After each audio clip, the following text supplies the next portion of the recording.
चीज़ का इन्फ्रेंस यानी कि हम जब किसी चीज़ का अनुमान लगाते हैं, ठीक है, तो उसमें होता क्या है कि हमें डाटा इकट्ठा होता है। जैसे मान के चलते हैं कि हमारे इंडिया में, ठीक है, ये देखते हैं कि कितने लोग पढ़े लिखे हैं, कितने नहीं पढ़े लिखे, यानी कि कितने अनपढ़ हैं, ठीक है, उसमें कितने बूढ़े हैं, कितने बच्चे हैं, कितने जवान हैं, कितने ही हैं, एज डिफरेंस हो गया। तो यहाँ पे डाटा दिए जाते हैं कितने बच्चे हैं, इतने बूढ़े, इतने जवान हैं, इतने औरतें, इतने पुरुष हैं, इतने ये है ना। तो सब में जो है क्या, उनका एक डाटा इकट्ठा किया जाता है, ठीक है फ्रेंड्स। जैसे अभी मान के चलते कि जैसे अभी देखिए कि हमारे देश में, ठीक है, 125 करोड़ की लगभग आबादी है।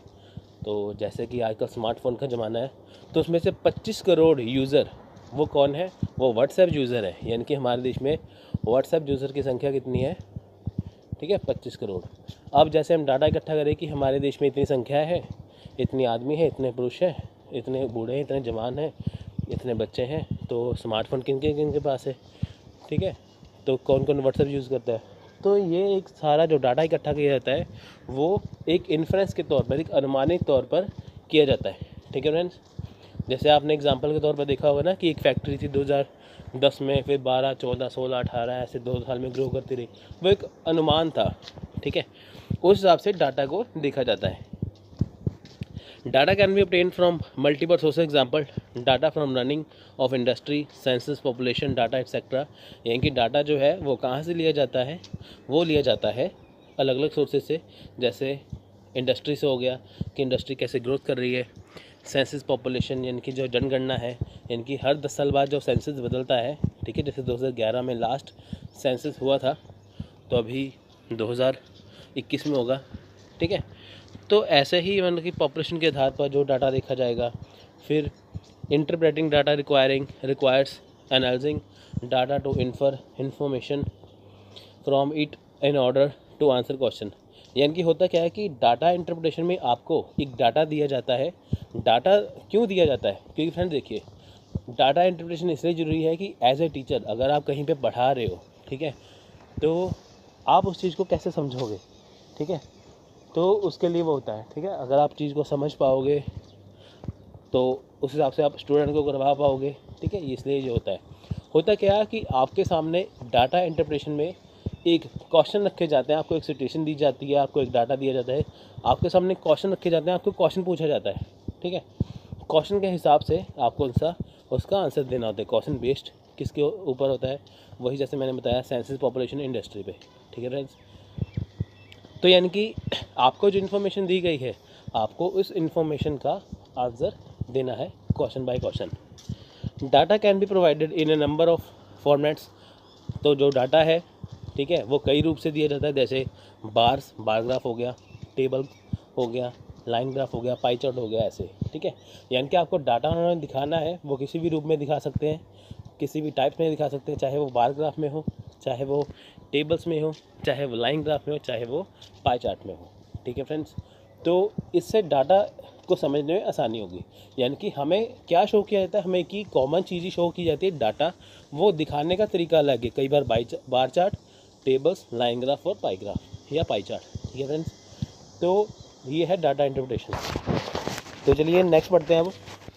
देखिए, data interpretation and introduction. In data interpretation questions, a data set in form of table और graph is given, form followed by some questions which can be answered by analyzing the available data। होता क्या है कि जो data interpretation में है उसमें आपको क्वेश्चन दिए जाते हैं। वो क्वेश्चन किस में होते हैं, वो एक डाटा के सेट में का मतलब कि जैसे आपको एक डाटा दिया हुआ है, उसमें 5 क्वेश्चन होंगे, 5 क्वेश्चन का एक सेट बन गया, ठीक है। वो जो आपको क्वेश्चन पूछे जाते हैं वो आपको टेबल में या ग्राफ के रूप में पूछे जाएंगे, या आपको ग्राफ दिया जाएगा या आपको टेबल दिया जाएगा, उसमें से आपको क्वेश्चन का आंसर देना होता है, ठीक है friends. You might find it similar to the English comprehension. आपको ये लगेगा कि इंग्लिश का जो कॉम्प्रीहेंशन है उसके हिसाब से ही है, ठीक है। इसमें आपको थोड़ा सा मतलब कि ऐसा ही लगेगा कि ये मिलता जुलता है इंग्लिश कॉम्प्रीहेंशन है। उसमें भी ये होता है, आपको एक पैराग्राफ दिया जाता है जिसमें आपको क्वेश्चन के आंसर ढूंढने होते हैं। तो डाटा इंटरप्रिटेशन में भी यही होता है कि आपको एक ठीक है, टेबल्स हो गया, कुछ भी आपको दिया जाता है, उसमें से आपको 5 क्वेश्चन ढूंढने होते हैं। Where the answer are within the passage but there is need of careful analysis। आपको यहाँ पे डिफरेंस क्या है कॉम्प्रिहेंशन इसमें, आपको यहाँ पे डाटा इंटरप्रिटेशन का आंसर देना है पर केयरफुल एनालिसिस करके। यानी कि आपके सामने जो सिचुएशन रखी जाएगी, जो आपके सामने जो कुछ रखा जाएगा, उसमें आपके जो क्वेश्चन पूछा जाएगा, उसमें जो आपको आंसर देना है वो आपको आंसर ऐसे देना है, ठीक है, कि उसमें आपको आंसर ऐसे दे रहा है कि आपको केयरफुल एनालिसिस करना है, ठीक है। आपको ये पूछा जाएगा कि बताइए कि ये इंडस्ट्री 2012 से घाटे में थी, 2014 में इसको फ़ायदा हुआ कि नुकसान हुआ, कितने परसेंट का हुआ, आपको ये पूछ सकते हैं वो, ठीक है फ्रेंड्स। आगे की स्लाइड में आपको मैं पूरा बता दूंगा इसमें क्या क्या ज़रूरी है, ठीक है। सम क्वेश्चन में रिक्वायर यहाँ पे here also the question can be answered with careful analysis of the given data. Some question may require calculation while other can be solved even without performing any calculation just by strong analysis. इसमें क्या होता है कि कुछ question में आपको calculation करनी पड़ती है, जैसे कि आपको परसेंटेज, एवरेज, रेशो वगैरह निकालनी पड़ती है, ठीक है। वो आप तभी निकाल पाओगे जब आपको उसके बेसिक्स पता होंगे, ठीक है। तो जिस स्टूडेंट ने वो नहीं किया तो आप वो कर सकते हैं, पहले हमने भी करवा रखा है, आप हमारी वीडियो से कर सकते हैं परसेंटेज, एवरेज, रेशो, ठीक है। तो कुछ में ऐसा होता है कि विदाउट परफॉर्मिंग एनी कैलकुलेशन, यानी कि कहीं में आपको कैलकुलेशन करनी पड़ेगी, कहीं में कैलकुलेशन नहीं करनी पड़ेगी, आपका सीधा ही आंसर आ जाएगा। अब देखिए, अब हम बात करते हैं source, equation and classification of data की, ठीक है फ्रेंड्स। यानी कि सोर्स, डाटा इंटरप्रिटेशन का सोर्स क्या है, इक्वेशन क्या है, क्लासिफिकेशन ऑफ डाटा है क्या। अब देखिए, data can be categorise as the primary data और सेकेंडरी डाटा। मतलब कि डाटा दो तरह का होता है, एक होता है प्राइमरी डाटा, एक होता है secondary data. Primary data is the data collected A fresh, it is collected by for a particular study. Primary data क्या होता है, देखिए फ्रेंड्स, प्राइमरी डाटा वो होता है जब हम किसी डाटा को खुद से इकट्ठा करते हैं, यानी कि जो फ्रेश डाटा होता है हमारा बनाया हुआ, ठीक है। प्राइमरी डाटा वो होता है जो हम खुद तैयार करते हैं, ठीक है, जो फ्रेश होता है बिल्कुल। तो वो किसी पर्टिकुलर स्टडी के लिए बनाया होता है। It can be acquired through survey, interviews, questionnaire, online form और सर्वे एटसेट्रा। अब देखिए, जो प्राइमरी डाटा है वो कहाँ से कलेक्ट किया जाता है, वो किया जाता है सर्वे से, इंटरव्यू से, क्वेश्चनर से, ऑनलाइन फॉर्म्स या सर्वे से, ठीक है। ये क्या है, ये एक टेक्निक है प्राइमरी डाटा इकट्ठा करने की। आपको सीधा क्वेश्चन पूछ सकते हैं, देखिए अगर हमें प्राइमरी डाटा इकट्ठा करना है तो उसमें क्या क्या होता है, उसमें आप ये लिख सकते हैं सर्वे वगैरह, सर्वे, इंटरव्यू, ठीक है। Secondary data is acquired through other sources like books, newspaper, magazine, research work, data by government departments and organization, published and unpublished journal or diaries, etc. ठीक है। अब देखिए सेकेंडरी डाटा क्या है, जहाँ पे प्राइमरी डाटा हमें सर्वे से मिल रहा है, इंटरव्यू से मिल रहा है, वही सेकेंडरी डाटा हमें बुक्स, न्यूज़, मैगजीन, पेपर से मिल रहा है। यानी कि सिंपल सी शब्दों में आपसे मैं एक बात कहूँ, सिंपल से वर्ड में कहूँ, प्राइमरी डाटा वो होता है जब हम उसको अपने लेवल पर बनाते हैं, तो सेकेंडरी डाटा वो होता है जब हम किसी और की हेल्प लेते हैं, ठीक है। यानी कि हमें डाटा के लिए किसी और की हेल्प लेनी पड़ रही है, जैसे किसी बुक की, किसी न्यूज़पेपर की। यानी कि हम सिंपल सी बात करें कि प्राइमरी डाटा वो है जो हम खुद तैयार करते हैं, सेकेंडरी डाटा वो है जब हम अपने डाटा को तैयार करने के लिए किसी और की खोजे गए डाटा की हेल्प लेते हैं, ठीक है। ये दोनों ही इसमें काम में आते हैं, ठीक है। It is a data already available, ये डाटा पहले से ही अवेलेबल होता है। अब देखिए, प्राइमरी डाटा और सेकेंडरी डाटा हमने हो गया, ये दो तरह का है। नेक्स्ट है क्लासिफिकेशन ऑफ डाटा। अब देखिए, क्लासिफिकेशन ऑफ डाटा, इनके जो डाटा है, अब हम डाटा इंटरप्रिटेशन की बात कर रहे हैं, उसमें मेन क्या चीज़ है, डाटा, यानी कि आंकड़े। अब डाटा को कैसे क्लासीफाई, यानी कि डाटा को इकट्ठा कैसे किया जाता है। देखिए, डाटा कितने प्रकार का होता है, देखिए पहला है qualitative data. It is a data set which has a response other then in numerical form, ठीक है फ्रेंड्स। यानी कि क्वालिटेटिव डाटा क्या है, देखिए फ्रेंड्स, इसमें क्या है कि क्वालिटी, इसमें क्या है कि आपको क्वालिटी मिलेगी। For example, data on sex of respondent, quality of a product, satisfaction, intelligence, literacy, religion etcetera can be categorise as qualitative data. अब देखिए, क्वालिटेटिव डाटा है क्या, जिसमें आपको सेटिस्फैक्शन मिलेगा, इंटेलिजेंस मिलेगा, लिटरेसी मिलेगा, रिलीजन मिलेगा। यानी कि इसमें आपको किसी चीज़ की क्वालिटी मिलेगी, यानी कि जिस चीज़ में क्वालिटी हो वो क्या है, क्वालिटेटिव डाटा। या इनकी आपके सामने अगर कोई डाटा इंटरप्रिटेशन में कोई डाटा रखा गया है, अगर उसमें आपको कोई इंटेलिजेंस दिखाई दे, कुछ आपको लिटरेसी दिखाई दे, कुछ आपको धर्म के ऊपर दिखाई दे, तो वो कौन सा डाटा है, वो क्वालिटेटिव डाटा होगा। It can have response in the form of yes, no, male, female, very good, not bad, ठीक है, bad, very bad, highly satisfied, satisfied, neutral, dissatisfied, highly satisfied, dissatisfied, neutral, dissatisfied. ठीक है, तो आपको ये चीज़ इसमें दिखाई देंगी। For the sake of competition these responses can be given numerical value such as 1 for yes and 0 for no. तो फ्रेंड्स इसमें वही बात है कि जो डाटा है उसमें जो क्वालिटेटिव डाटा है इसमें आपको सिर्फ क्वालिटी दिखाई देगी। नाम से पता चलता है क्वालिटेटिव डाटा यानी कि गुणात्मक। ठीक है, तो होता कुछ नहीं है, क्वालिटेटिव में आपको ये चीज़ें जैसे बताई गई हैं, इसमें मेल फीमेल वगैरह हो गया, वेरी बैड, गुड वगैरह, ये सारी चीज़ें इसमें आती हैं, यानी कि जब हम किसी चीज़ की क्वालिटी को देखते हैं।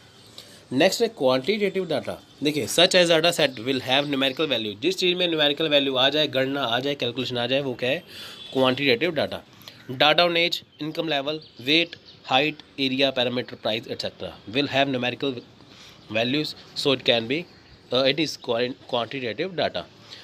ठीक है, जिसमें आपको बताया जाता है ना, मजदूरों की संख्या इतनी थी, वो इतनी थी, क्लास में इतने बच्चे, उसने इतने नंबर लिए, अब उसके इतने नंबर आए, तो वो कौन सा है? वो क्वांटिटेटिव डाटा।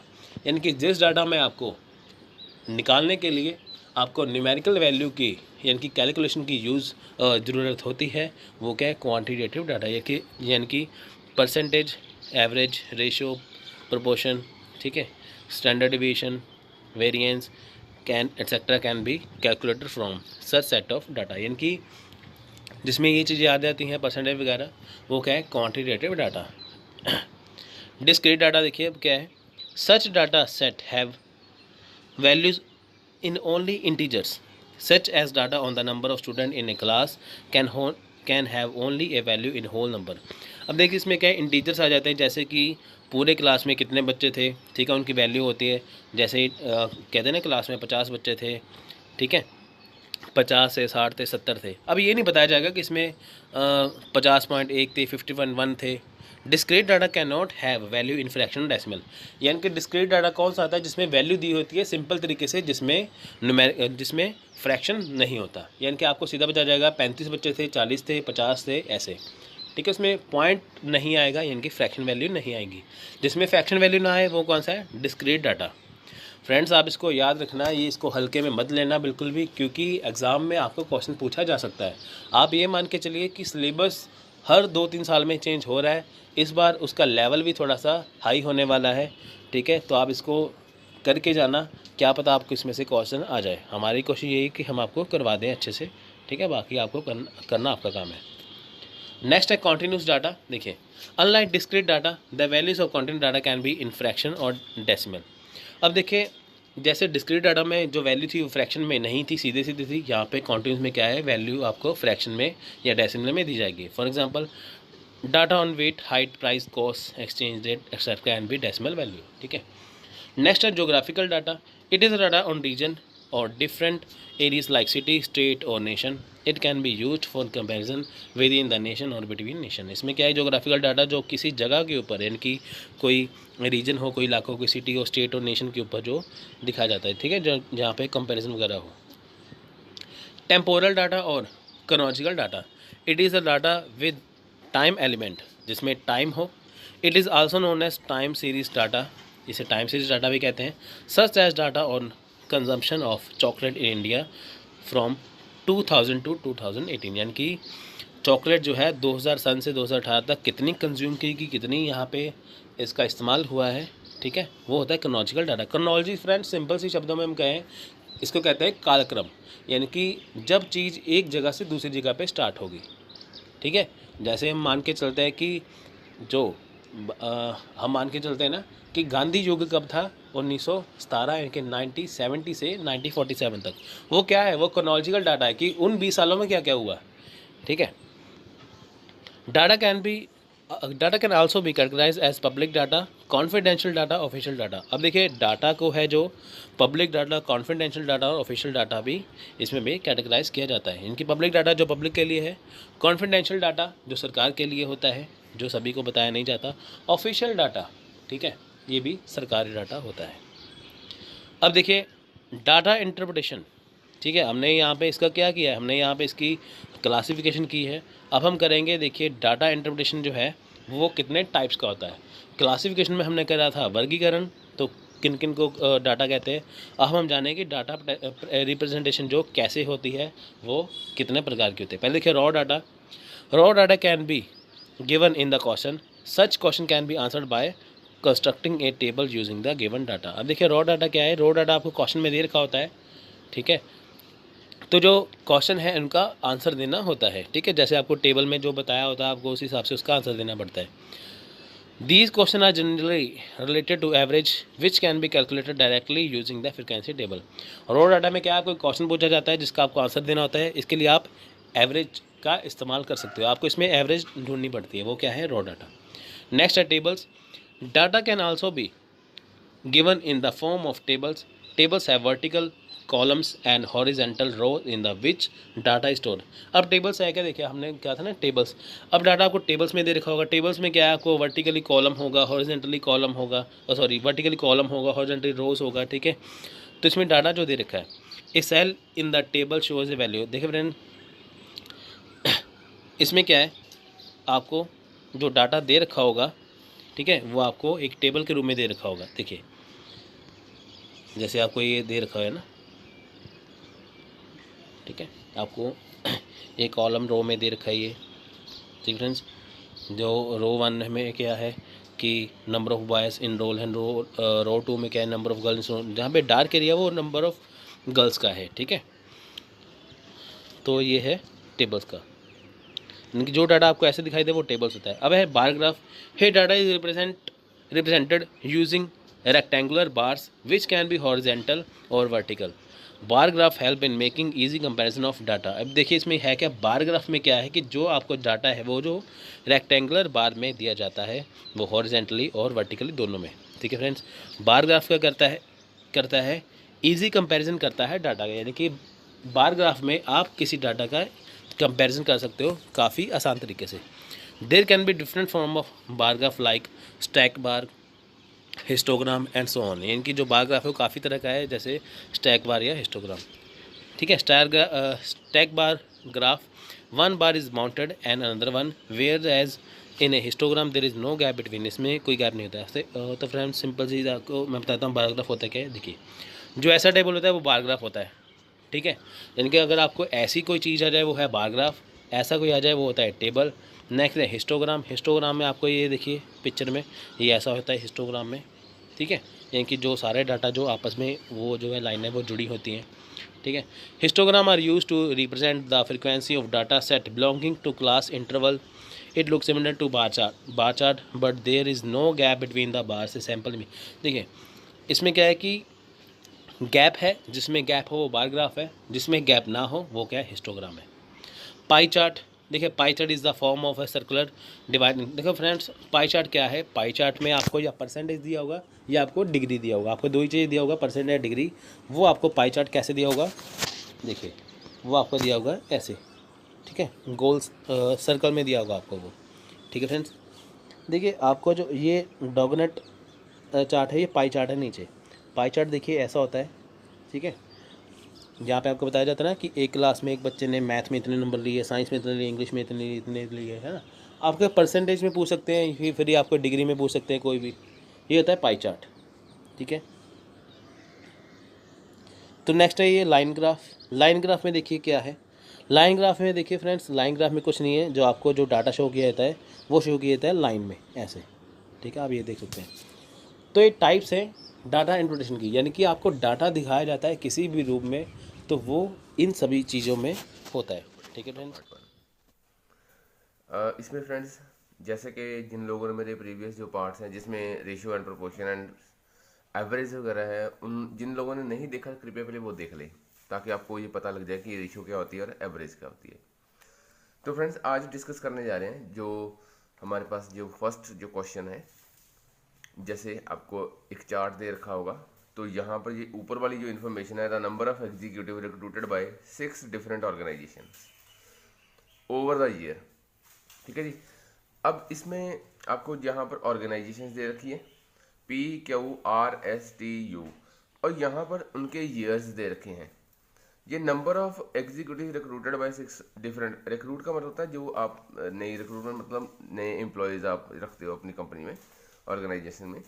तो यहाँ पर ईयर्स दे रखे हैं, ईयर्स वाइज दे रखे हैं कि जैसे पी का 2004 में 458, यहाँ पर रिक्रूट है क्यू में 2004 में 512, ऐसे ही 2005 में सभी के P Q R S T U साल भर साल उन्होंने कितने लोग रखे हैं। तो फ्रेंड्स जैसे ये हमारे पास क्वेश्चन है और इसमें जो फर्स्ट क्वेश्चन वो पूछ रहा है, वो फर्स्ट क्वेश्चन पूछ रहा है the total number of executive recruited by all the organisation together in the year 2006। वो पूछ रहा है हमें टोटल नंबर ऑफ एग्जीक्यूटिव कितने रिक्रूट हुए हैं ऑल द ऑर्गेनाइजेशन, सभी ऑर्गेनाइजेशंस में, कौन से साल में, 2006 में। ठीक है फ्रेंड्स, अब देखा जाए यहाँ पर जो अगर देखा जाए 2006 कहाँ पर है, ये है हमारे पास, ये 2006 है और सभी ऑर्गेनाइजेशन मतलब 2006 में पी के हैं 480, क्यू के 495, आर के 465, इन सभी को हम क्या कर देंगे, टोटल नंबर पूछा है, इन सभी को हम ऐड करेंगे। जब मैं इसको ऐड करूँगा 5 4 9 0 5 4 9 8 17 24 24 8, ये हमारे पास हो गया 24 और 8 हो गया 30। यहाँ पर फ्रेंड्स दोबारा से देखते हैं, 0 5 4 9 9 8 17 और 17 3, ये हो गया हमारे पास 25 25 और 8 हो गया हमारे पास 33। तो 3 आ गया, इन सभी को सम करा, उसके बाद हमारे पास 3 बचा, फिर 8 9 17 और 17 17 से हमारे पास 23 और 31 32 32 33 34 35 5 आ गया हमारे पास, और उसके बाद 4 4 8 12 12 5 17 17 4 21 26 26 और हमारे पास ये बचा 29।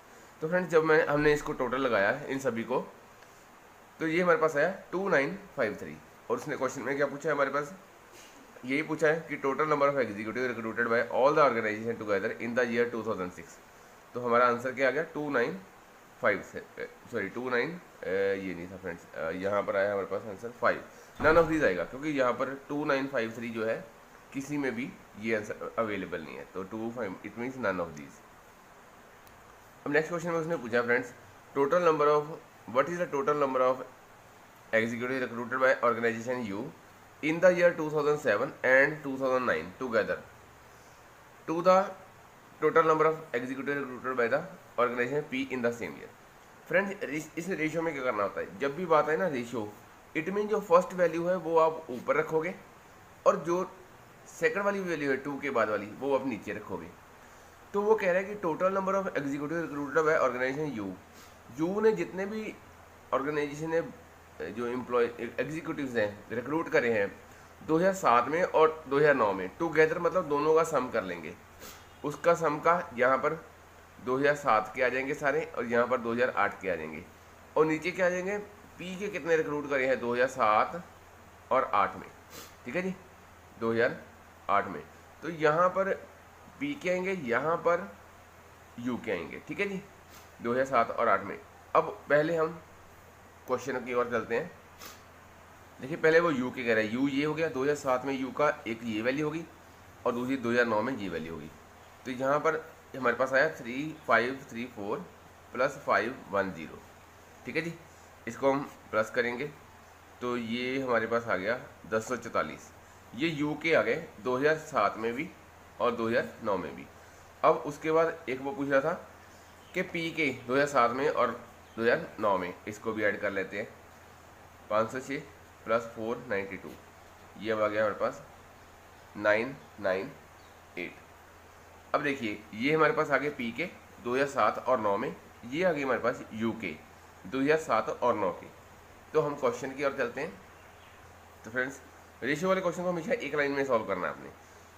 यहाँ पर हमारे पास आई थी ऊपर वैल्यू 1044 और नीचे आई थी हमारे पास 998। इसको 2 पे कट देंगे, ये 2 पे चला जाएगा, 2 चौके 2 9 18 और 2 9 18। तो हमारे पास जो रेशियो निकल के आई 522 डिवाइड बाई 499 59, ये हमारे पास सॉरी ये नहीं है, ये है। ठीक है जी, 522 पॉइंट सॉरी रेशियो 499। ये हमेशा याद रखना फ्रेंड्स, जो ऊपर वाली वैल्यू पहले आएगी। देखा आपको यहाँ पर आंसर में उल्टा भी दे रखा है, तो क्वेश्चन में आपको हो सकता है उल्टा भी दे रखा हो, तो वो आंसर नहीं है। आंसर क्या है 522 रेशियो 499। अब फ्रेंड्स ऐसे ही जो नेक्स्ट क्वेश्चन है, what is the average number of executives recruited by organisation S over all the years together. और यहाँ पर उसने कहा है rounded off the to the nearest integer. It means अगर पॉइंटों में आएगा तो आप नियरेस्ट वैल्यू ले लोगे। जैसे अब पहले तो देखना है कि टोटल जो एवरेज पूछा है फ्रेंड्स, यहाँ पर फ्रेंड्स एवरेज का मतलब होता है, एवरेज का मतलब होता है sum of items divide by number of items. ठीक है जी। अब देखते हैं, पहले हम एस ऑर्गेनाइजेशन पे चलते हैं। यहाँ देखिए, अब ये एस ऑर्गेनाइजेशन की वैल्यू है। पहले हम एस ऑर्गेनाइजेशन के सारे वैल्यूज़ को काउंट कर लेंगे। तो फ्रेंड्स इसको सभी को सम करोगे आप, ये आपको सब सम करोगे तो ये आएगा 29। आप सम कर लीजिए इसको, 29 और 65। ठीक है जी। ठीक है जी। एवरेज का मतलब होता है जैसे एस ऑर्गेनाइजेशन इस सभी को हमने सम कर लिया तो ये हमारे पास वैल्यू आई 2965। ठीक है जी। और एवरेज का क्या था हमारे पास, ये देखिए हमारे पास था सम ऑफ आइटम्स 2965। टोटल ऑर्गेनाइजेशन कितनी है, टोटल ऑर्गेनाइजेशन है हमारे पास, वो भी देख लेते हैं। तो फ्रेंड्स 1 2 3 4 5 6 टोटल ऑर्गेनाइजेशन है हमारे पास 6। तो 6 से हम डिवाइड कर देंगे। अब इसको आप सॉल्व करोगे, जैसे 6 चौका 24 और 6 नाम 54 2 6 चौका 24 पॉइंट, जैसे मान लीजिए इतना आया। अब हमने राउंड ऑफ कर देना है इसको 494 सर, हमारा आंसर क्या आएगा 494। राउंड ऑफ का मतलब होता है आपने डेसिमल, अगर 0.5 से ऊपर है वैल्यू तो आप नेक्स्ट डिजिट को लिख दोगे, अगर 0.5 से नीचे है तो आप नीचे प्रीवियस वैल्यू को लिख दोगे। जैसे 494 अगर 0.6 आता तो हम 495 लिख लेते हैं। अगर 4 पॉइंट जैसे 5 से कम 2 आता 3 आता है तो हम 494 ही देने देते हैं। हमने राउंड ऑफ कर दिया इसको, तो यही हमारा आंसर है। तो फ्रेंड्स जैसे कि जो नेक्स्ट क्वेश्चन है हमारे पास वो है what is the percentage increase in the number of executive recruited by the organisation R in 2005 from the previous year. वो कहता है 2005 में, जैसे मैंने आपको परसेंटेज में बताया था, मान लो यहाँ पर है 2005। ठीक है जी। ये 2005 साल है, ईयर की बात कर रहे हैं। तो प्रीवियस ईयर से ये इंक्रीज हुआ होगा कुछ परसेंट, वो परसेंट पूछ रहा है कितना पड़ा है। तो हम पहले देखते हैं क्वेश्चन की ओर। देखिए फ्रेंड्स, अब 2005 में जो आर की वैल्यू है वो है 472 और जो उसकी प्रीवियस वैल्यू है 418472। तो यहाँ लिखेंगे 418472। तो फ्रेंड्स ये जो वैल्यू थी 2005 की है और ये वैल्यू है 2005 से पहले की 4 की। तो इसमें सबसे पहले परसेंटेज कैसे निकालते हैं, सबसे पहले डिफरेंस करते हैं, दोनों का डिफरेंस करेंगे तो हमारे पास ये वैल्यू आएगी 54। अब 54 है वो किस पे इंक्रीज हुआ है, 418 पे। जिस पे इंक्रीज होता है हमेशा प्रीवियस वैल्यू पे इंक्रीज होता है, तो मल्टीप्लाई 100।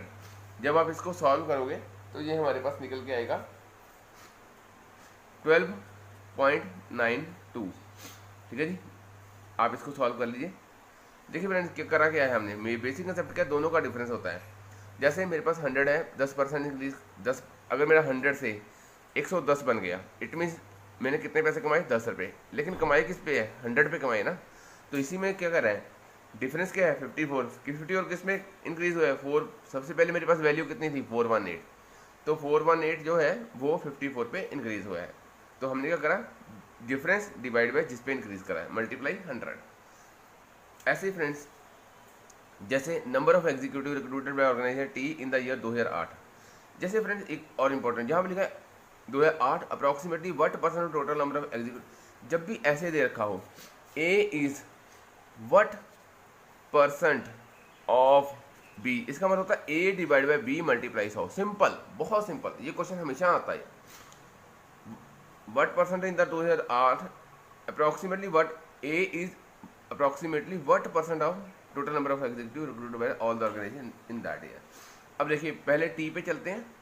टी पे था हमारा, जैसे 2008 की बात कर रहा है वो, टी में 2008। देखिए फ्रेंड्स यहाँ पे लिखिए 2008 टी ये हमारे पास 510। ठीक है जी, 510। तो ऊपर वाली हमने क्या करा कि A by B A divide by B multiply 100, तो ए कितना है 2008 में, ये ऊपर वाली वैल्यू ये ए है। जब वट शुरू हो जाता है उसके बाद जो वैल्यू आती है वो बी शुरू हो जाती है। तो यहाँ पर हमारे पास आ गया 510, और नीचे क्या, total number of executed by all the organisation in that year. उस साल में जितनी भी ऑर्गेनाइजेशन हैं, जैसे 2008 की बात करें, 2008 में कितनी organisation P Q R S T, ये सभी का सम कर लेंगे, ये सभी का। जब इनका सभी का हम सम करेंगे, आप करके देख लीजिए, ये आएगा 2854। तो हमारे पास टोटल जो है 2854, तो ये हमारे पास आ गया नीचे, मल्टीप्लाई 100 कर देंगे। आप इसको कटिंग करोगे तो ये हमारे पास अप्रॉक्सीमेटली, ये हमारे पास अप्रॉक्सीमेटली 18% के पास आंसर आएगा। इसको आप सॉल्व करके देख सकते हो। क्या करा हमने, जब भी आ जाए ए व्हाट परसेंट ऑफ बी, जो वट से पहली वाली वैल्यू है वो ऊपर जाएगी और जो वट से पीछे वाली वैल्यू है वो नीचे आएगी, मल्टीप्लाई 100 करना है। तो फ्रेंड्स देखिए, ये था, ये क्या है, यहाँ पर एक ग्राफ दे रखा है जिसमें नंबर ऑफ यूनिट्स यहाँ पर दे रखे हैं, नंबर ऑफ यूनिट्स, और यहाँ पर दे रखे हैं कंपनीज के नेम। तो फ्रेंड्स ये जो यूनिट प्रोड्यूस है, ये जो फर्स्ट लाइन्स है आपको, ये फर्स्ट है ये सेकंड है, ठीक है जी। ये जो फर्स्ट लाइन दे रखी है, ये सारे क्या हैं, ये जो फर्स्ट लाइन्स हैं ये सारे हैं यूनिट्स प्रोड्यूस्ड, और उसके बाद जो दे रखे हैं वो है यूनिट्स सोल्ड, ठीक है फ्रेंड्स।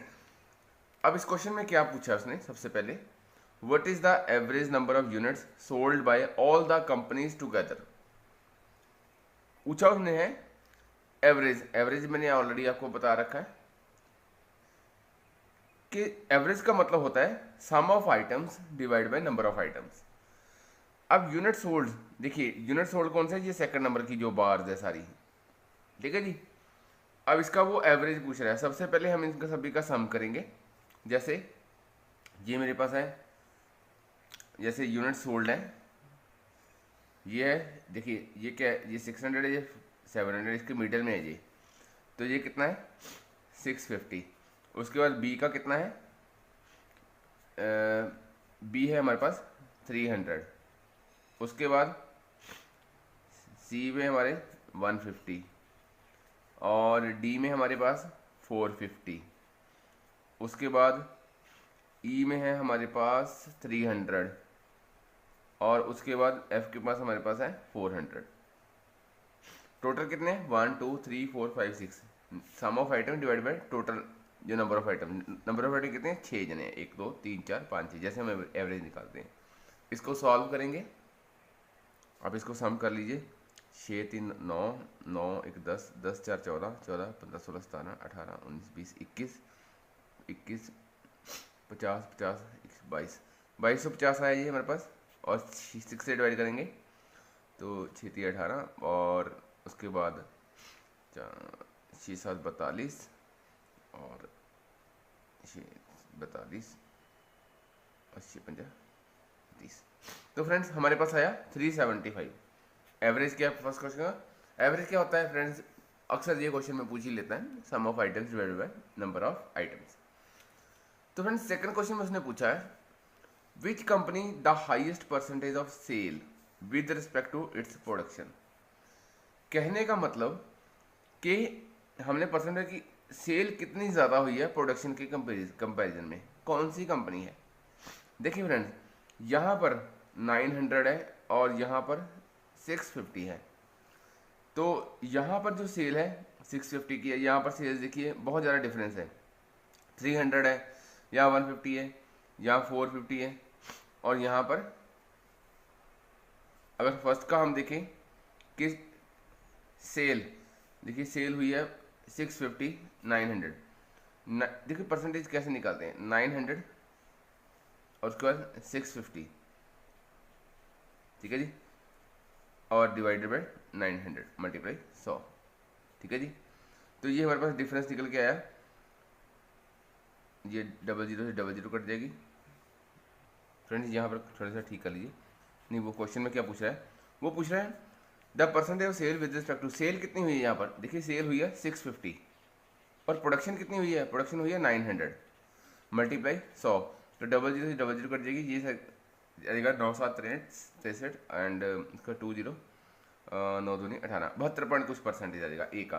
बी का देखेंगे 700 है, यहाँ पर 300 है, तो 300 हमारे पास क्या हुई है, यहाँ पर देखिए 300 हमारे पास सेल हुई है, लेकिन टोटल हमने कितनी प्रोडक्शन करी थी 700 की। तो कटिंग करेंगे 7 चौक 28 और 2 जीरो 14, ठीक है जी, 42 पॉइंट कुछ आ जाएगा। तो सबसे जो हाईएस्ट है वो 72 है। वह जैसे आप ग्राफ में भी देखोगे तो आपको ग्राफ में कंपैरिजन देखने को मिलता है। ये देखिए यहाँ पर है 850 और यहाँ पर है 450, तकरीबन तकरीबन ये 50% के आसपास है। यहाँ पर देखिए अगर 550 इसको लूँ और ये 300 है, तो यहाँ पर निकल के, तो जब हम सभी को देखते हैं तो वैसे भी ग्राफ से हमें सीधे सीधे हो रहा है जहाँ पर ये डिफरेंस कम होएगा। अगर यहाँ पर जितना डिफरेंस कम होएगा उतनी ज़्यादा जो परसेंटेज ऑफ सेल ज़्यादा होएगी, जितना डिफरेंस ज़्यादा होएगा उतनी परसेंटेज ऑफ सेल कम होएगी। तो आप देखेंगे यहाँ पर इसमें वैल्यू भी ज़्यादा है और डिफरेंस भी कम है। तो हमारी हाईएस्ट जो हमारा जो परसेंटेज ऑफ सेल है वो निकालने का तरीका कितनी सेल हुई है और डिवाइड बाय कितनी प्रोडक्शन हुई है, कितनी सेल हुई है हमारे पास और कितनी प्रोडक्शन हुई है। इस क्वेश्चन में हमारा आंसर जो है ए है। अब देखिए सेकंड क्वेश्चन, थर्ड क्वेश्चन में पूछा कि the average number of units produced by all the companies. अब यूनिट्स प्रोड्यूस्ड मतलब वो ये सेकंड जो फर्स्ट वैल्यूज है जो प्रोडक्शन की है, इन सभी की वो बात कर रहा है। तो इन सभी को अगर मैं सम करूँगा, ये अगर मैं देखूँ ये फर्स्ट है हमारे पास, अगर मैं इन सभी का सम करूँ, ये देखिए 900 है, ये वाला हमारे पास 700 है, और ये हमारे पास है 300, और उसके बाद ये हमारे पास है 850, और उसके बाद है ये हमारे पास है 550, ठीक है जी, और उसके बाद है हमारे पास 600। तो सम करते हैं 9 7, ये हमारे पास हो गया 16, 16 3 19, 19 8 हो गए हमारे पास 27 27.5, 27 और 5 हो गया 32 और 1 33, 33 से 3900, ये टोटल हमारे पास आता है 3900। देखिए फ्रेंड्स जब मैंने सम करा सभी यूनिट प्रोडक्शन का तो ये हमारे पास 3900 निकल के आता है। टोटल कितने यूनिट्स हैं वो हमारे पास है ABCDEF, टोटल है 6। तो 6 से मैं डिवाइड कर दूंगा तो ये हमारे पास 6 36 3 0 और 6 15 30, तो 650 हमारे पास निकल के आता है एवरेज नंबर्स ऑफ प्रोडक्शन, ठीक है जी। अब नेक्स्ट क्वेश्चन पूछा है the unit sold by the company ABC approximately is what percent of the total unit produce by these companies. देखिए यहाँ पर सोल्ड की मैंने बताया था आपको A is what percent of B का मतलब होता है A divide by B multiply 100। तो यहाँ पर A क्या है, A क्या है, total number of unit sold by ABC। तो यूनिट सोल्ड है ABC, देखिए A का है 650, 300 हो गया 950 और 150 हो गया 1100, ठीक है जी। ये हमारे पास कितना हो गया, यहाँ पर था 650, A का, B का था 300 और इसका था 150, तो ये कितना बना हमारे पास, तो ये हमारे पास बना 9 10 और 1100, ठीक है जी। अब ऐसे ही सेकंड वैल्यू क्या है, पर total unit produced by these companies, इन तीनों यूनिट की प्रोडक्शन क्या है 900, ये 9 8 1700 और 1700 300, ये हमारे पास आ गया ये 700 था, 9 7 हो गया 1600, 1600 और 300 1900। तो फ्रेंड्स सेकंड वैल्यू थी हमारे पास B कितना आया, वो है 1900, तो उसने 1900, ठीक है जी। अब पूछा गया द यूनिट सोल्ड बाय, मैंने क्या बताया आपको, A is what percent of B का मतलब होता है A divide by B multiply 100। तो इनका है हमारे पास 1100 वैल्यू और इनका वैल्यू आया 1900, मल्टीप्लाई 100 से करेंगे तो ये हमारे पास आएगा 00 से 00 काट दीजिए, जो 19 से 19 95 15 0, ये तकरीबन 58% के आसपास आ जाता है हमारे पास, अब जिसको सॉल्व करोगे तो, ठीक है फ्रेंड्स। तो ये क्वेश्चन, नेक्स्ट क्वेश्चन था the ratio of total production of company D and E। देखिए प्रोडक्शन की बात कर रहा है D एंड E, देखिए यहाँ पर प्रोडक्शन है हमारे पास 850 और यहाँ पर है हमारे पास 550, ठीक है जी, 8 5 13 1400, ये हमारे पास कितना आता है 1400। रेशियो में लिखना है तो सेकंड में 2 के बाद क्या लिखना है, total sales of the same company, total sale भी पूछ रहा है किसकी, D एंड E की। ये D हमारे पास ये आ गया हमारे पास 450 और ये आ गया 300, 450 और 300, ये हमारे पास आ गया 750। तो ये हमारे पास रेशियो आती है। अब कटिंग कर लीजिए, 0 से 0 कट जाएगा, 5 पे चले जाएगा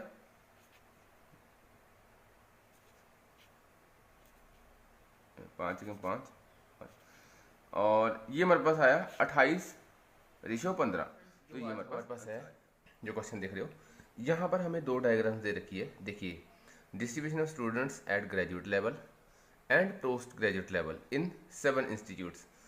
सबसे पहले हमें ये पता चाहिए, ये जो ड्रॉ करा हुआ है, आप इसको थोड़ा ध्यान से देखेंगे तो यहाँ पर क्या है, total number of students of graduate level कितना है हमारे पास, यहाँ पर 27,300 है। ये जो परसेंटेज है ये इसकी दे रखी है। जैसे M का है, जो इंस्टीट्यूट M है उसकी 17% है, N की 12 है, P की 12 है, Q की 13 है, R की, ऐसे हमें सभी की परसेंटेज दे रखी है। सेकंड है जो हमारे पास जो total number of students of post graduate level, यहाँ पर पोस्ट ग्रेजुएट लेवल है, यहाँ पर ग्रेजुएट लेवल है, ये हमें सबसे पहले पता होना चाहिए। तो ये परसेंटेज के अकॉर्डिंग उसकी वैल्यूज डिवाइड कर रखी है। तो फ्रेंड्स, इसमें जैसे जो क्वेश्चन वो पूछ रहा है, जैसे फर्स्ट क्वेश्चन आप देख रहे हो, फर्स्ट क्वेश्चन पूछ रहा है what is the total number of graduate and post graduate level is institute R. वो पूछ रहा है ग्रेजुएट लेवल में और पोस्ट ग्रेजुएट लेवल में। अब यहाँ पर देखेंगे जो इंस्टीट्यूट आर है वो यहाँ पर है, और इसमें इंस्टीट्यूट जो आ रहा है वो यहाँ पर है। ठीक है जी, इसका 17% पूछ रहा है। टोटल कितना है हमारे पास 27300। अब आर का यहाँ पर ग्रेजुएट लेवल में 17% का मतलब है डिवाइड बाय 100। तो 00 से 00 हमारी यहाँ पर कट जाएगी। ये हमारे पास आएगा कटिंग करके 4641। आप इसको मल्टीप्लाई कर लेंगे 17 से, 17 3 5 17 तो करेंगे तो 4641 आ जाएगा। यहाँ पर भी हमने टोटल है 24700, मल्टीप्लाई करेंगे आर कितना है 14%। तो 14% से अगर मैं करूँगा मल्टीप्लाई, ये 00 से 00 कट जाएगा। यहाँ पर इसको मल्टीप्लाई कर लीजिए, तो यहाँ पर ये हमारे पास आएगा 3458 जब इसको मल्टीप्लाई करेंगे। ठीक है जी, तो हमारे पास ये आ गया हमारे पास ग्रेजुएट लेवल का, और ये हमारे पास आ गया पोस्ट ग्रेजुएट लेवल किसका, आर का। तो यहाँ पर क्वेश्चन में क्या पूछा था, total number of graduate and post graduate level of institute R. तो हम दोनों को प्लस कर देंगे, 4641 एंड 3458, इसको प्लस करेंगे, ये 9 आ गया, 9 आ गया, 0 और 8, तो हमारे पास आंसर आया 8099। तो ये हमारे पास आंसर हो गया। अब फ्रेंड्स, जो नेक्स्ट क्वेश्चन है वो हमारे पूछ रहा है what is the ratio of number of students studying at post graduate and a graduate level respectively from institute S. Friends, जहाँ पर भी बात जब रेशियो की करी हो, ऐसे क्वेश्चन को हमेशा एक लाइन में सॉल्व करना है। ठीक है जी, तो यहाँ पर वो कह रहा है कि रेशियो किसकी पूछ रहा है, number of students studying at post graduate from institute S. अब देखिए, पोस्ट ग्रेजुएट अगर मैं बात करूँ, यहाँ पर इंस्टीट्यूट जो एस है, सॉरी रेशियो पहले पोस्ट ग्रेजुएट की बात कर रहा है, तो पहले पोस्ट ग्रेजुएट आएगा, तो 21% है। तो 21% किसका, टोटल का 24700। ठीक है जी, और रेशियो जब भी पूछे, रेशियो का मतलब होता है एक वैल्यू ऊपर और एक वैल्यू नीचे। तो पहले बोला पोस्ट ग्रेजुएट, सेकंड बोल रहे हैं ग्रेजुएट। अब एस में ग्रेजुएट, देखिए एस में 14% है किसका, 24300। 14% है किसका, 27300। अब ये परसेंट से परसेंट कट गया, 7 3 पे और 7 2 पे, 00 से 00 कट गई। ठीक है जी, अब इसको हम कर लेंगे, ये 3 पे कट जाएगा, 3 पे जगह 3 9 27, 3 कम 3। तो यहाँ पर जो नीचे वैल्यू आ जाएगी, ऊपर आ जाएगी 247 और नीचे आ जाएगी 2 1 2 2 9 18। अब इसको फर्दर आप कटिंग कर लेंगे, तो फ्रेंड्स ये हमारे पास जो है ये 13 के टेबल पे कट जाएगा।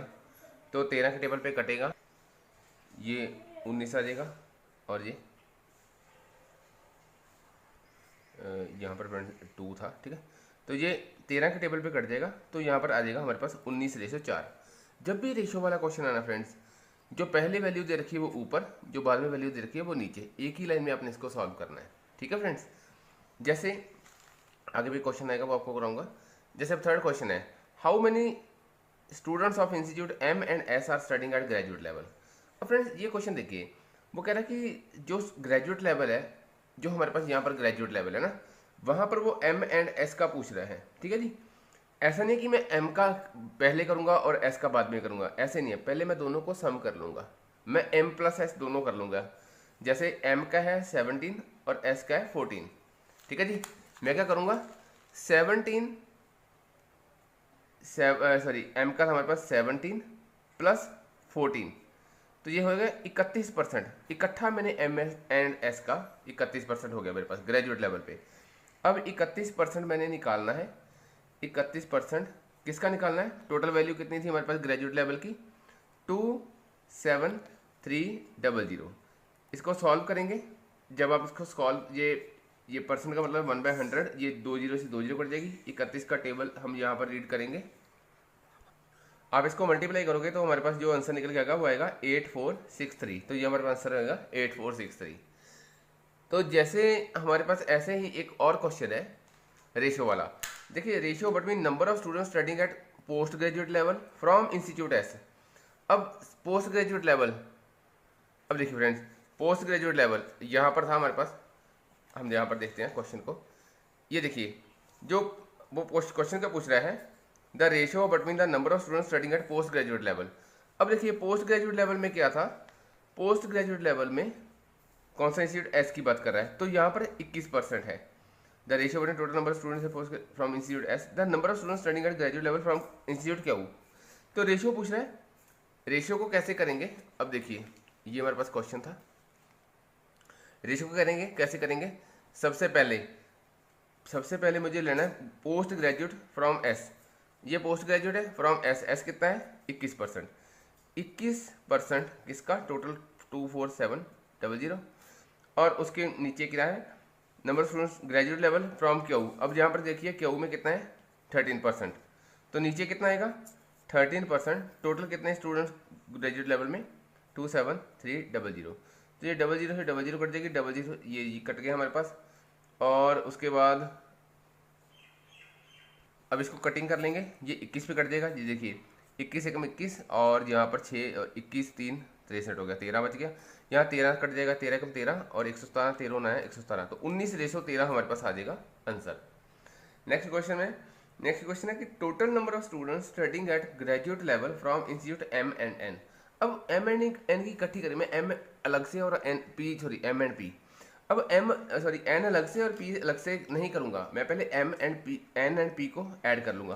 देखो, हमारे पास पोस्ट ग्रेजुएट लेवल है, यहाँ पर जो N है वो है हमारे पास 15% और P कितना है 12%। पहले मैं 15 प्लस 12 को ऐड कर लूँगा, ये हो गया हमारे पास 27%। 27%, अब 27% हमने निकालना है। 27% हमने किसका निकालना है, टोटल नंबर ऑफ जो पोस्ट ग्रेजुएट है हमारे पास 24700। ये परसेंटेज से 2 जीरो कट जाएंगी, तो हम यहाँ पर इसको मल्टीप्लाई कर लेंगे। तो मल्टीप्लाई करोगे तो हमारे पास आएगा 6669। आप इसको मल्टीप्लाई करके देख लीजिए, तो 6669 हमारे पास आंसर आ जाएगा। ये हमारे पास फ्रेंड्स जैसे क्वेश्चन था कि कैसे हमने मान लो रेशियो में दे रखा हो तो एक लाइन में कैसे सॉल्व करते हैं, वो मैंने आपको बताया। और परसेंटेज को कैसे हम सर्कल में, कैसे जो डायग्राम्स दे रखे हैं सर्कल में, तो उसको परसेंटेज में हम कैसे सॉल्व। डाटा तो वो होता है जो डाटा आंकड़ा इकट्ठा किया जाता है, जो डाटा इकट्ठा किया जाता है। गवर्नेंस का इसमें क्या रोल है, देखिए, जब गवर्नेंस यानी कि शासन, किसका शासन, गवर्नमेंट का, सरकार का, यानी कि जब सरकार या जब गवर्नमेंट किसी डाटा को सुरक्षित रखती है, ठीक है, तो उसे बोलता है डाटा एंड गवर्नेंस। अब देखिए, जो गवर्नमेंट है, जो सरकार है, वो डाटा का यूज़ करती है। जब वो डाटा का यूज़ करती है, किसके लिए यूज़ करती है, कि ताकि उसको पता चल सके कि जब से भारत आज़ाद हुआ है या जब से उन्होंने सत्ता संभाली है, सरकार संभाली है, उन्होंने कितना देश का विकास किया है, कितनी देश की डेवलपमेंट की है। ठीक है फ्रेंड्स, डाटा एंड गवर्नेंस कुछ नहीं है, इसमें गवर्नेंस शब्द इसलिए जोड़ा है कि ताकि जो सरकार है, जो गवर्नमेंट है, वो ये देख सके कि उनको किस रीजन में, किस क्षेत्र में, जैसे हेल्थ है, ठीक है, उसके बाद एजुकेशन है या कुछ भी ऐसे है, ठीक है, उसमें कैसे कैसे उनको डेवलपमेंट करना है। डाटा एंड गवर्नेंस में होता है क्या है कि जब गवर्नमेंट किसी डाटा का इस्तेमाल करती है और उसको सुरक्षित तरीके से, यानी कि सेफ़ जगह पे उसको सेव करती है। ठीक है फ्रेंड्स, आजकल जो सभी जो देश हैं, जो सभी कंट्रीज़ हैं, ठीक है, all over in the world जो कंट्रीज़ है, उनमें सभी में जो डाटा है वो गवर्नमेंट के द्वारा रखा जाता है, ठीक है, जिससे ये पता लगाया जा सकता है आसानी से कि देश कितना तरक्की कर रहा है, ठीक है। तो चलिए देखते हैं। Modern society is data driven. As per the estimate of May 2018, daily around 2.5 quintillion bytes of data are generated। अब देखिए होता क्या है, हुआ क्या है कि जो अगर मॉडर्न सोसाइटी की डाटा की बात करें तो मई 2018 तक, यानी कि मई 2080 तक इसमें है क्या कि 2.5 क्वांटिलियन बाइट्स ऑफ डाटा, ठीक है, वो जनरेट हुआ है, ठीक है। यानी कि डेली क्या है, इतना डाटा इसमें देखा जाता था। ये कब देखा गया था? मई 2018 तक। This data can help in providing better insight for innovation, predicting relationship between variables, artificial intelligence etcetera. ये डाटा क्या करता है कि आपको एक बेहतर तरीका बताता है, ठीक है, इनोवेशन का, ठीक है, बिटवीन वेरिएबल्स में कैसे उनका रिलेशन है, रिलेशनशिप में कैसे वेरिएबल्स में कैसे रिलेशनशिप हो रहा है, ठीक है। आर्टिफिशियल इंटेलिजेंस क्या है, वही बात है कि सिर्फ एक सरकार, एक गवर्नमेंट जब इस डाटा को देखती है तो उसको डिफरेंस पता चलता है। तो डाटा सरकार को पता चलता है ना, जैसे कि मान लीजिए कि गवर्नमेंट है वो अभी 5 साल के लिए चुनी जाती है, तो 5 ऐसे में उन्होंने क्या क्या किया है, पिछली सरकार से कैसे किया था, अब कैसे किया है, क्या गरीबी कम हुई है, क्या बेरोज़गारी कम हुई है, तो ऐसे वो उसको आंकड़े इकट्ठे करके देखते हैं। There is need for policies and guidelines for protecting and controlling data and when it arises, ठीक है। इसमें होता क्या है, जो गवर्नमेंट है वो नई नई पॉलिसी बनाती है। अब डाटा जब गवर्नमेंट, देखिए जब कोई गवर्नमेंट है जब डाटा को रिप्रेजेंट करती है, जब डाटा को चेक करती है, तो उसमें उनको पता चलता है कि अब हमें कौन कौन सी पॉलिसीज़ बनानी है, अब हमें कौन कौन सी गाइडलाइन बनानी है, ठीक है, कि ताकि देश को तरक्की के रास्ते पर ले जाया जा सके। डाटा गवर्नेंस, कहते हैं ना कि पिछले 5 सालों में ये नहीं हुआ, पिछले 10 सालों में ये नहीं हुआ, पिछले 70 सालों में ये नहीं हुआ, तो ये सब जो है वो कंपैरिजन करके देखते हैं डाटा का कि पहले क्या था अब क्या है, ठीक है। Data governance relates to the strategy used for availability, applicability, integrity and security of data. Data governance किससे रिलेटेड है? ये स्ट्रेटजी से रिलेटेड है। स्ट्रेटजीज कैसी है? जैसे अवेलेबिलिटी, एप्लीकेबिलिटी, यानी कि हमारे पास कौन से सोर्सेज अवेलेबल हैं, कौन कौन से एप्लीकेबल किए जा सकते हैं। इंटीग्रिटी क्या है? अखंडता, ठीक है। और सिक्योरिटी, यानी कि डाटा की जो सिक्योरिटी क्या है, यानी कि जो डाटा है उसे कैसे हम रख सकते हैं, डाटा कैसा है, तो ये इसमें देखा जाता है। यानी कि सिंपल शब्दों में कहें कि जो डाटा गवर्नेंस में है क्या, कि जब सरकार किसी डाटा को बहुत सुरक्षित ढंग से रखती है तो उसे बोलते हैं data governance. It deals with the framework and policies for storing, encrypting, taking backup of data, assessing and using data, protecting the privacy. इसमें है क्या कि जो डाटा को है वो बहुत सुरक्षित ढंग से रखा जाता है, वो प्रोटेक्टिव ढंग से रखा जाता है, उसको काफ़ी प्रोटेक्ट किया जाता है, ठीक है, उसकी प्राइवेसी रखी जाती है, ठीक है, डाटा शो नहीं होता। अब देखिए कि सरकार ने जो है, गवर्नमेंट ने जो है अभी जो काम करने हैं वो पहले नहीं बताते कि हमें क्या क्या करना है, ठीक है, किस ढंग से करना है वो पहले नहीं बताया जाता है, वो सब कुछ स्टोर होता है एक डाटा के अंदर। Decision makers can decide on the basis of their experience, intuition और on the basis of data, ठीक है। अब जो डिसीजन मेकर्स हैं जो डिसाइड करते हैं कि कैसी कैसी पॉलिसीज होनी चाहिए, ठीक है, वो अपने एक्सपीरियंस के आधार पर, अपने एक्सपीरियंस पे बेसिस पे एक डाटा को तैयार करते हैं। वो देखते हैं ना कि जैसे पिछले 5 सालों में इतनी देश की तरक्की नहीं हो पाई, अगर हम इसको ऐसे कर दें तो अगले 10 सालों में तो ऐसे हो जाएगा, ठीक है। जैसे लोग इतने बेरोज़गार थे, अगर हम ये काम कर दें तो ये हो जाएगा। जैसे मेक इन इंडिया की बात करें तो मेक इन इंडिया में क्या था, यहाँ पे बेरोज़गारी जैसे फैल रही थी, तो प्रधानमंत्री नरेंद्र मोदी जी ने एक मेक इन इंडिया निकाला, ठीक है, जिनमें क्या है कि लाखों लाखों वर्ग, जो आप ये मान के चलो लाखों नौजवान हैं, ठीक है, उनको नौकरी मिलेगा। तो उन्होंने ये देखा कि यहाँ पे क्या है कि बेरोज़गारी बहुत फैल चुकी है, ठीक है। मेक इन इंडिया के ज़रिए अगर बाहरली कंपनियाँ यहाँ पे आए, आगे काम करें, तो यहाँ पे लोगों को रोज़गार मिलेगा, तो इससे रोज़गार, ठीक है। Experience, intuition and observation can be use for making important decision in case data is not available. अब होता क्या है कि अगर डाटा अवेलेबल ना हो तो उसमें होता क्या है, एक्सपीरियंस के आधार पर, ऑब्जर्वेशन के आधार पर क्या है जो डिसीज़न लिए जाते हैं। पहली बात तो है कि अगर सरकार को, अगर गवर्नमेंट को कोई डिसीज़न लेना होता है तो वो डाटा को संभाल के रखते हैं। ठीक है फ्रेंड्स, कोई भी सरकार हो, कोई भी बड़ी कंपनी हो, वो अपने अपने डाटा को संभाल के रखते हैं। क्यों संभाल के रखते हैं? कि ताकि आने वाले जो साल हैं उसमें उसका कंपैरिजन किया जा सके। ठीक है फ्रेंड्स, तो अगर बाई चांस वो डाटा अवेलेबल ना हो तो एक्सपीरियंस या ऑब्जर्वेशन के आधार पर इसको रखा जाता है। But in today data driven society effective and efficient decision can be made by analysis of available data. पर आज के समय में क्या है कि जो डाटा रखना ज़रूरी है ताकि इससे अच्छे डिसीजन लिए जा सकते हैं। फ्रेंड्स देखिए कि डाटा जो है हर साल संभाल के रखा जाता है कि पिछले वर्ष में ये था, तो उससे कंपैरिजन करना आसान हो जाता है काफ़ी।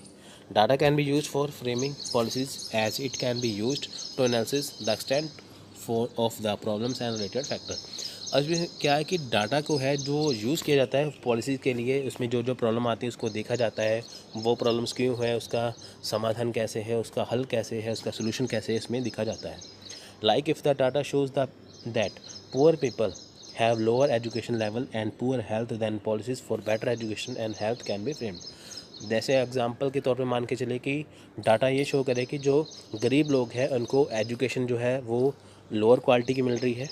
ठीक है, उनकी हेल्थ भी पुअर है, उनकी सब कुछ उनका जो पुअर हो रहा है, तो पॉलिसी ऐसी बनाई जाती है कि उनको बेटर एजुकेशन और हेल्थ अच्छी से मिल सके। ठीक है, ये डिफरेंस हो गया ना, वही चीज़। Data can be use for framing policies. Data जो है वो पॉलिसीज़ के लिए किया जाता है, पॉलिसी बनाने के लिए। It will also help in evaluating the implementation of programmes and policies.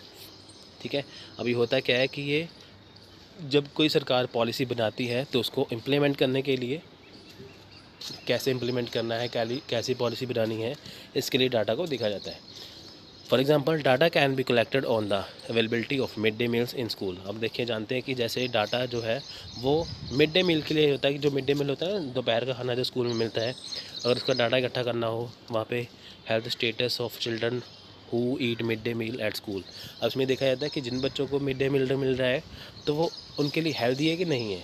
ठीक है, proportion of schools covered under the scheme, enrolment rate in school as etcetera. ठीक है, उसमें होता क्या है कि स्कूल क्या क्या स्कीम्स को कवर कर रही हैं, जैसे बच्चों को जो जो खाना दिया जाता है वो हेल्दी है कि नहीं है, वो सब कुछ इसमें देखा जाता है। तो देखा जाता है ना कि जैसे वो पॉलिसी बनाई जाती है कि हाँ मिड डे मील चल रहा है, सभी को लाभ मिल रहा है, सभी को बेनिफिट मिल रहा है, तो ये सही है। अगर वहाँ पे हो जाए कि नहीं, बच्चों को जैसे मिड डे मील खाने से बच्चों का हेल्थ इशू हो रहा है, उनकी तबीयत ख़राब हो रही है, तो उनमें सुधार किया जाता है। ठीक है, to test the efficiency of implementation of the mid day meal scheme. अब इसमें टेस्ट किया जाता है कि जो स्कीम लागू की थी क्या वाकई ही उसी तौर पर लागू की गई है। सो data is important for making sound decision and for checking there effectiveness. अब डाटा इसलिए देखा जाता है कि डाटा क्यों इंपॉर्टेंट है, क्योंकि इसमें देखा जाता है कि जो डिसीजन लिए गए थे क्या वो सही रूप से या सही इफेक्टिव तरीके से यहाँ पे लागू हुए कि नहीं। Availability of data related to the government schemes of and programmes improve transparency for citizen. अब इसमें ये होता है कि जो डाटा है जो गवर्नमेंट तैयार कर रही है उसमें ऐसी स्कीम बनाई जाए जिससे लोग जो हैं उनमें ट्रांसपेरेंसी हो, यानी कि जो लोगों को, जो सिटीजन है, जो भारत के नागरिक, जो इंडिया के नागरिक हैं, जो सिटीजन है, उनको सरकार की सारी नीतियों का, सारी पॉलिसीज़ का पता चल सके। ठीक है, protection of data is as important as the collection of data. Data का प्रोटेक्शन, डाटा की सुरक्षा उतनी ही ज़रूरी है जितना कि डाटा को इकट्ठा करने के लिए होता है। Both the government and private sector should take care that collected confidential data should remain secure and there should not be any sort of breach. देखिए, इसमें क्या होता है कि चाहे गवर्नमेंट हो, चाहे कोई प्राइवेट सेक्टर हो, अगर उसने कोई डाटा इकट्ठा किया है तो वो कॉन्फिडेंशियल रखेगा पूरी तरीके से, जो जो उसने स्कीम्स को लगाना है। जैसे सरकार ने कोई नई पॉलिसी बनानी है, कैसे बनानी, कुछ भी बनाना है, जो उसके लिए डाटा इकट्ठा किया गया है, ठीक है, वो सेफ़ रखेंगे कि ताकि ये लीक ना हो जाए। ठीक है, ऐसा ही जियो कंपनी की बात करें, रिलायंस कंपनी की बात करें, कुछ भी कंपनी की बात करें, तो जो उन्होंने आगे जाके जो प्लान करना है तो पहले नहीं बताया जाता। ठीक है, जैसे अब मान के चलते हैं कि देखिए एयरटेल वालों ने भी पहले जो था, आपको पता था ना, लाइफ टाइम वैलिडिटी मिलती थी। अब क्या है कि महीने का 35 रुपीज़ का रिचार्ज कराना पड़ता है। अब उन्होंने ये देखा कि अगर एयरटेल वालों ने ये देखा कि हमने पिछले इतने सालों से हम ये फ्री दे रहे हैं स्कीम, तो लोग क्या कर रहे हैं कि उसमें रिचार्ज नहीं करवा रहे, लाइफ टाइम वैलिडिटी रख रहे हैं, रिचार्ज नहीं करवा रहे, जिससे एयरटेल कंपनी को नुकसान हो रहा है। ठीक है, तो उन्होंने ये देखा कि उन्होंने डाटा एक सामने रखा कि हमें लाइफ टाइम वैलिडिटी की वजह से इतने सालों में इतना करोड़ों रुपए का नुकसान हो चुका है। फिर उन्होंने नई पॉलिसी बनाई, उसमें क्या कि हम 35 रुपये का रिचार्ज कराइए तो उसमें ये होगा। तो हुआ क्या, उसमें उनके 90 लाख सब जो है वो कस्टमर है वो टूट के किसी और में चले गए। ठीक है, तो होता क्या है, उन्होंने एक पॉलिसी बनाई कि उनको घाटा हो रहा था, नुकसान हो रहा था, उन्होंने पॉलिसी बना दी कि आप 35 रुपीज़ का रिचार्ज करवाइए। ठीक है, उन्होंने स्कीम बना दी। तो ऐसी ही बातें होती हैं बस, जैसे कि कोई भी डाटा उसका कंपैरिजन करके देखा जाता है। Any breach of confidentiality can have serious consequence. In 2018, there was an allegation of a massive data breach when the profile data of millions of Facebook users was shared with third party. अब देखिए, एक मामला उड़ा था ना पीछे पहले 2018 में कि फेसबुक में जो काफ़ी लाखों लोगों का जो डाटा है वो चोरी हो गया था। अब जैसे अमेरिका में इलेक्शन हुए हैं, डोनाल्ड ट्रंप जीत गए थे, वहाँ पे एक उनके ऊपर इल्ज़ाम लगाया था कि उन्होंने 5 करोड़ यूज़र का जो फेसबुक डाटा हैक करके, उनकी सोच को हैक करके, तो वहाँ पे वो इलेक्शन जो है जीते थे। अब ये क्या डाटा हो गया ना चोरी। देखिए फ्रेंड्स, पहले क्या होता था, पहले ज़माने में आप ये मान के चलिए कि हमारा जो जो जो था, जो हमारी प्रॉपर्टी क्या थी, हमारा पैसा।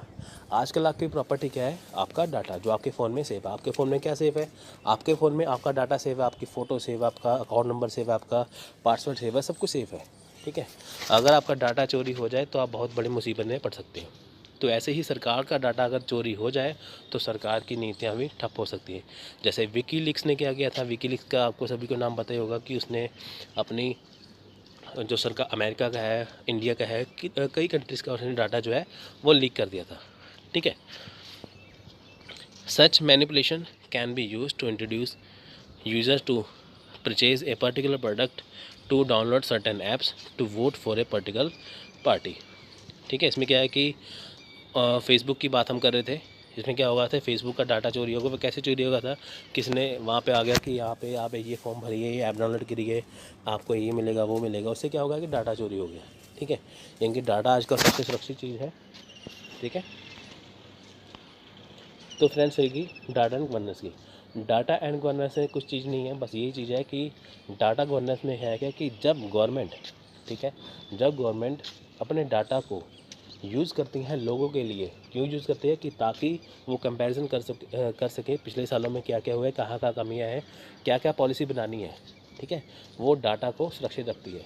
यानी कि जब गवर्नमेंट किसी डाटा को सुरक्षित रखती है और उस डाटा के आधार पर वो जब नई नई पॉलिसी बनाती है तो वो आती है डाटा एंड गवर्नेंस के अंदर।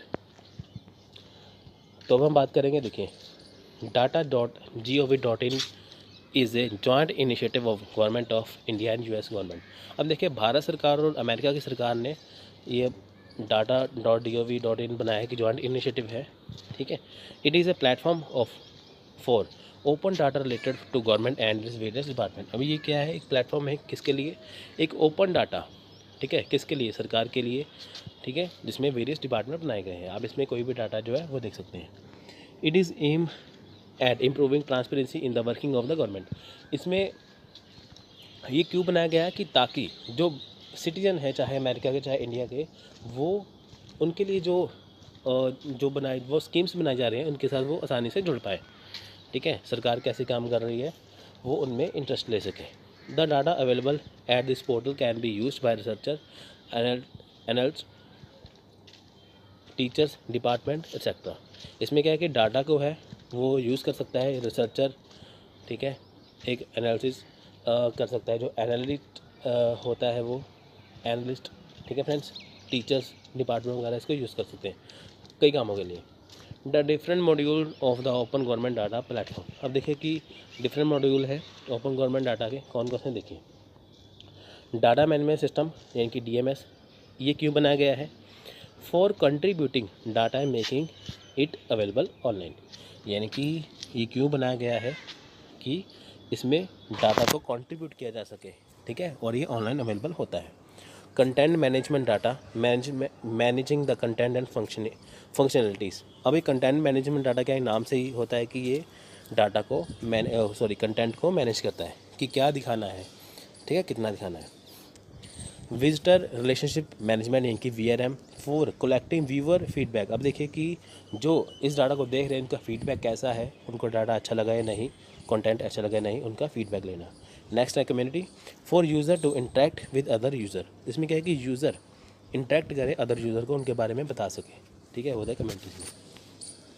So the other important authentic source of data.